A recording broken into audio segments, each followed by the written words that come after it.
In the beginning, God created the heavens and the earth.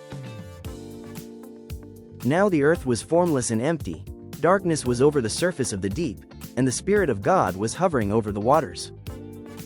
And God said, "Let there be light," and there was light. God saw that the light was good, and he separated the light from the darkness.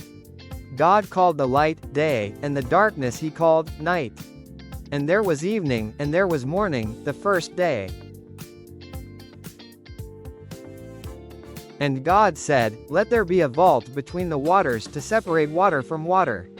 So God made the vault and separated the water under the vault from the water above it.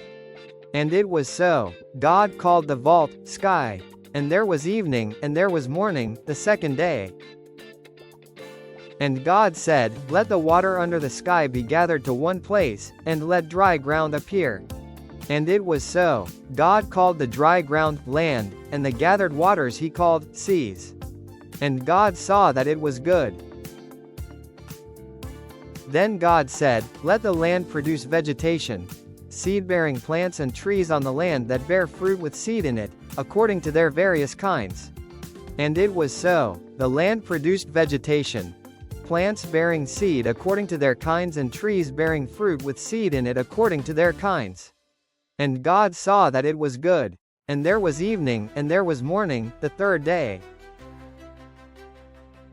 And God said, "Let there be lights in the vault of the sky to separate the day from the night, and let them serve as signs to mark sacred times, and days and years, and let them be lights in the vault of the sky to give light on the earth."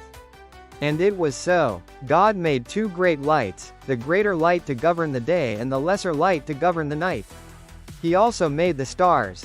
God set them in the vault of the sky to give light on the earth, to govern the day and the night, and to separate light from darkness. And God saw that it was good. And there was evening, and there was morning, the fourth day. And God said, "Let the water teem with living creatures, and let birds fly above the earth across the vault of the sky." So God created the great creatures of the sea and every living thing with which the water teems and that moves about in it, according to their kinds, and every winged bird according to its kind. And God saw that it was good. God blessed them and said, "Be fruitful and increase in number and fill the water in the seas, and let the birds increase on the earth." And there was evening, and there was morning, the fifth day. And God said, "Let the land produce living creatures according to their kinds, the livestock, the creatures that move along the ground, and the wild animals, each according to its kind." And it was so. God made the wild animals according to their kinds, the livestock according to their kinds, and all the creatures that move along the ground according to their kinds. And God saw that it was good. Then God said, "Let us make mankind in our image, in our likeness, so that they may rule over the fish in the sea and the birds in the sky, over the livestock and all the wild animals, and over all the creatures that move along the ground." So God created mankind in his own image, in the image of God he created them. Male and female he created them. God blessed them and said to them, "Be fruitful and increase in number. Fill the earth and subdue it. Rule over the fish in the sea and the birds in the sky and over every living creature that moves on the ground." Then God said, "I give you every seed-bearing plant on the face of the whole earth and every tree that has fruit with seed in it. They will be yours for food. And to all the beasts of the earth and all the birds in the sky and all the creatures that move along the ground, everything that has the breath of life in it, I give every green plant for food." And it was so. God saw all that he had made, and it was very good. And there was evening, and there was morning, the sixth day. Thus the heavens and the earth were completed in all their vast array. By the seventh day God had finished the work he had been doing, so on the seventh day he rested from all his work. Then God blessed the seventh day and made it holy, because on it he rested from all the work of creating that he had done. This is the account of the heavens and the earth when they were created, when the Lord God made the earth and the heavens. Now no shrub had yet appeared on the earth, and no plant had yet sprung up, for the Lord God had not sent rain on the earth and there was no one to work the ground, but streams, came up from the earth and watered the whole surface of the ground. Then the Lord God formed a man, from the dust of the ground and breathed into his nostrils the breath of life, and the man became a living being. Now the Lord God had planted a garden in the east, in Eden, and there he put the man he had formed. The Lord God made all kinds of trees grow out of the ground, trees that were pleasing to the eye and good for food.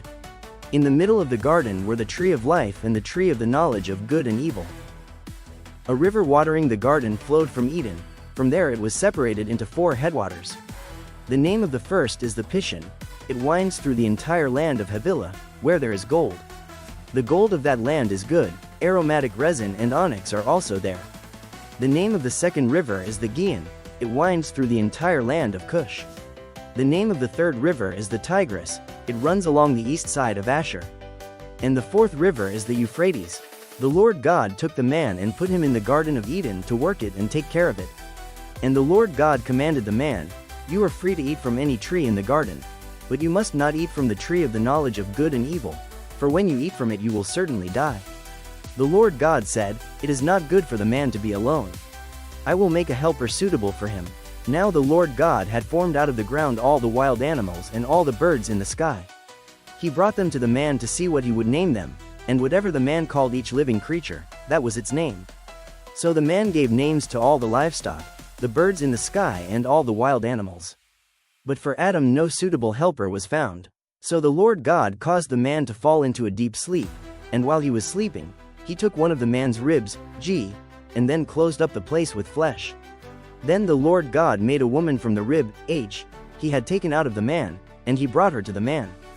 The man said, "This is now bone of my bones and flesh of my flesh. She shall be called woman, for she was taken out of man." That is why a man leaves his father and mother and is united to his wife, and they become one flesh. Adam and his wife were both naked, and they felt no shame.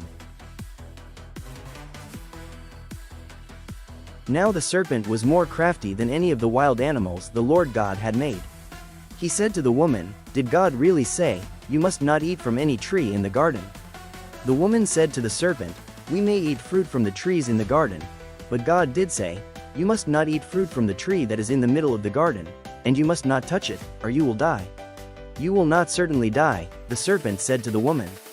"For God knows that when you eat from it your eyes will be opened, and you will be like God, knowing good and evil." When the woman saw that the fruit of the tree was good for food and pleasing to the eye, and also desirable for gaining wisdom, she took some and ate it. She also gave some to her husband, who was with her, and he ate it. Then the eyes of both of them were opened, and they realized they were naked. So they sewed fig leaves together and made coverings for themselves. Then the man and his wife heard the sound of the Lord God as he was walking in the garden in the cool of the day, and they hid from the Lord God among the trees of the garden. But the Lord God called to the man, "Where are you?" He answered, "I heard you in the garden, and I was afraid because I was naked, so I hid."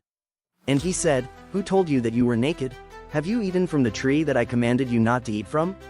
The man said, "The woman you put here with me, she gave me some fruit from the tree, and I ate it." Then the Lord God said to the woman, "What is this you have done?" The woman said, "The serpent deceived me, and I ate." So the Lord God said to the serpent, "Because you have done this, cursed are you above all livestock and all wild animals. You will crawl on your belly and you will eat dust all the days of your life. And I will put enmity between you and the woman, and between your offspring and hers. He will crush your head, and you will strike his heel." To the woman he said, "I will make your pains in childbearing very severe. With painful labor you will give birth to children. Your desire will be for your husband, and he will rule over you." To Adam he said, "Because you listened to your wife and ate fruit from the tree about which I commanded you, you must not eat from it. Cursed is the ground because of you.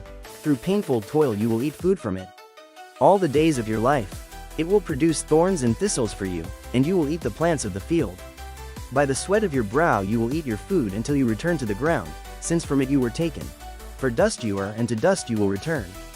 Adam named his wife Eve, because she would become the mother of all the living. The Lord God made garments of skin for Adam and his wife and clothed them. And the Lord God said, "The man has now become like one of us, knowing good and evil. He must not be allowed to reach out his hand and take also from the tree of life and eat, and live forever." So the Lord God banished him from the Garden of Eden to work the ground from which he had been taken. After he drove the man out, he placed on the east side of the Garden of Eden cherubim and a flaming sword flashing back and forth to guard the way to the tree of life.